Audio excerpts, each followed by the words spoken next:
An end to the 4-year rift between the two Palestinian political parties has created an air of fear and uncertainty for Israel. Egypt, post-Mubarak, boosted the reconciliation between Fatah and Hamas, with a recent poll suggesting the majority of Egyptians are now willing to terminate the peace treaty with the Jewish state. And as RT's Paula Sleer reports, the US-backed revolution in Egypt has only further isolated Washington's main ally in the region. Mustafa Odi is happier than he's been in a long time. The political activist used to be a member of Fatah, but switched to Hamas because he feels betrayed by Fatah's dealings with Israel. And while Hamas might be considered a terrorist organization by Israel and the United States, Odi says the movement shares his goals that are now being furthered by a new friend, Cairo. It's not only me who's happy the Egyptian president Hosni Mubarak is gone. All the Arab world is. Mubarak never had a connection with any Muslim organisation. He had the same head as Israel. Israelis should be worried. And Israelis are.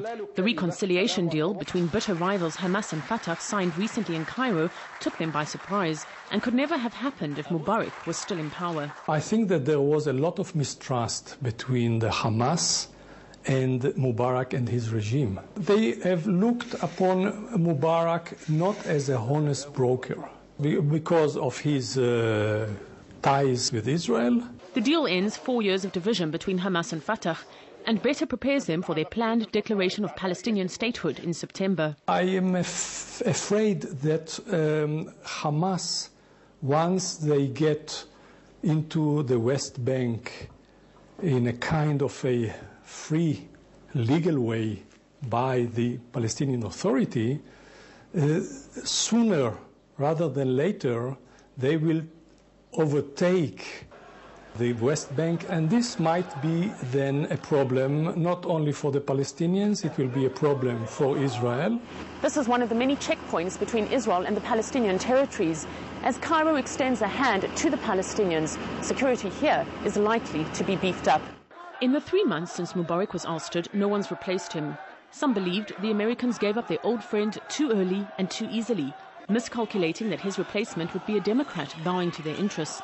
Instead, it's the generals who continue to call the shots, and they're playing best man at the Hamas-Fatah union. Egypt wants to maintain